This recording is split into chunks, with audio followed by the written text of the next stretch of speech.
Bezrat Hashem, la Gemara d'aujourd'hui, Menachot 110a. La Gemara emmène un pasouk dans le Malachi, le livre de Malachi, chapitre 1, verset 11. Bechol makom muktar mugash lishmi. À chaque endroit, on sacrifie devant moi, dit l'Éternel. Bechol makom, est-ce qu'on peut sacrifier devant l'Éternel à chaque endroit?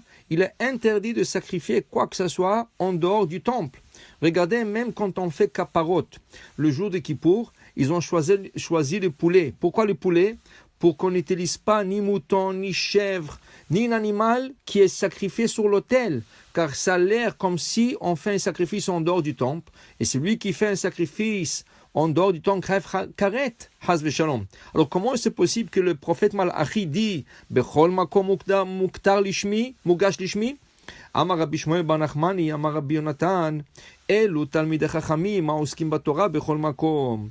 On parle de ceux qui s'assoient et ils étudient la Torah à chaque place. Là où tu vas, b'shivtecha bevetecha, ulechtecha vaderech, ou b'shochbecha uvkomecha. Tu vas sur l'autobus, lis la Torah. Tu vas en route, lis la Torah. Tu vas chez n'importe quel bureau et tu attends, lis la Torah. Alors, là où tu lis la Torah, c'est comme si tu avais sacrifié et apporté une ketoret devant un Kosh Baruch Hu. Il dit ici, Amarish Lakish, Maïdirtiv, Zot Torah, La Ola, La Mincha, Vela Chatat, Vela Hasham. Dans le parashat Tzav, on a lu que voici la loi pour La Ola, l'Holocauste, La Mincha, La Chatat, Vela Hasham. C'est la. Rish Lakish, Kola Osek Batora, Kilu Ikriv Ola, Mincha, Vechatat, Ve'asham. Rish Lakish, tout celui qui lit le parachute qui parle de l'Holocauste, dans le livre de Vaikra, dans la parashat Tzav par exemple, il lit la parasha qui parle de la Mincha, dans parashat Vaikra, parashat Tzav, Vechatat, Ve'asham. Ça veut dire que quand on lit à propos de sacrifice, on lit le verset de la Torah, à propos de sacrifice, selon Rish Lakish, c'est comme si on avait sacrifié. Parce qu'on dit, Unshalema parim sefatenu. Aujourd'hui, qu'on ne peut pas faire de sacrifice, on le fait avec nos lèvres. D'ailleurs, le Midrash il dit, quand Hachem a fait une alliance avec Abraham, dans le Brit Ben Abetarim, Abraham, il avait peur. Dit Hachem à Abraham, pourquoi tu as peur? Il dit, parce que je vois que mes enfants vont construire un temple. Et ils vont sacrifier là-bas, toutes sortes de sacrifices. Et vous allez accepter les sacrifices, vous allez écouter leurs prières, vous allez exaucer leurs prières. Mais un jour, je vois que ce temple va être détruit. Et qu'est-ce qu'ils vont faire mes enfants dans ce temple?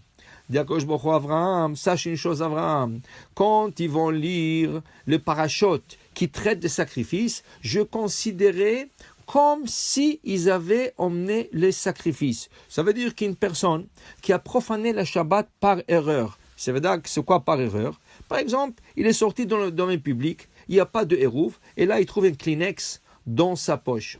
Normalement, dit Rabbi Yochanan dans le Talmud, que avant de sortir vendredi après-midi à la synagogue à Mincha, on vérifie ses poches pour avoir si on n'a pas quelque chose dans la poche. Des fois, on porte le même costume dans un mariage, dans une fête, dans une bar mitzvah, et on met un Kleenex, on met un cure-dent, on met un peu d'argent, et là, on est pressé, on court. Mais en courant vers la synagogue, fouille tes poches, et tu es en train de faire une mitzvah.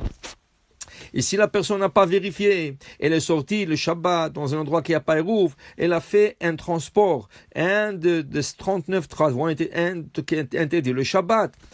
Au temps du temple, qu'est-ce que cette personne aurait dû faire? Le dimanche, elle serait venue au Beth Amikdash et elle aurait emmené un sacrifice pour expier sa faute. Ce sacrifice s'appelle Hatat. Mais aujourd'hui, on n'a pas de Hatat, on n'a pas de sacrifice. Qu'est-ce qu'on fait? Alors on prend le livre de Vaikra, on ouvre la parasha de Hatat, donc parasha de Vaikra, ou parasha Tzav, et là on lit le passage, et on demande à Hachem, voilà, j'ai lu le passage qui parle de Hatat, et que ce sera votre volonté l'Éternel, que ça serait considéré comme si j'emmenais la Hatat. La même chose pour le Hacham. Hacham, c'est tu as mangé quelque chose et après tu te poses la question, est-ce que cette chose était cachère ou pas? Et tu n'as pas vérifié. Alors on emmène un Hacham Taloui. Et là, on prend le livre de Vaikra et on lit à propos de Hacham Taloui. Alors Rish Lakish dit, quand tu lis la Torah, le passage qui parle de sacrifice, Hachem le considère comme si tu as fait le sacrifice. Amar Rava, vient Rava, il n'est pas d'accord avec Rish Lakish. Pourquoi c'est écrit la Ola, la Mincha, la Hatat, ve la Hacham? Il fallait dire la Ola, ve Mincha, ve Hatat, ve Hacham. Pourquoi la dire Rava que selon lui, la représente le mot lo, comme en hébreu dire non. Veut dire, si tu lis dans la Torah la paracha de Hatat, tu n'as pas besoin d'emmener un Hatat. Si tu lis dans la paracha la Hacham, tu n'as pas besoin d'emmener un Hacham. C'est plus fort que dire que comme si j'avais sacrifié, je n'ai pas besoin de sacrifier, parce que la faute est expiée par les paroles de la Torah. Alors vous voyez la force de la Torah, que la Torah peut expier plus qu'un sacrifice.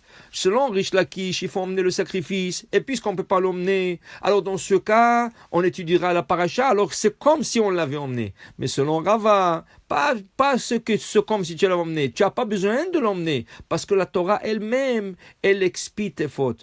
Pour dire que voilà, la meilleure expiration de faute, c'est de lire la Torah, étudier la Torah, s'approfondir la Torah. Alors tout celui qui a fauté, on lui conseille la meilleure chose de rien avant, commence à t'investir dans l'étude de la Torah. Baruch Adonai Le'olam, Amen ve Amen.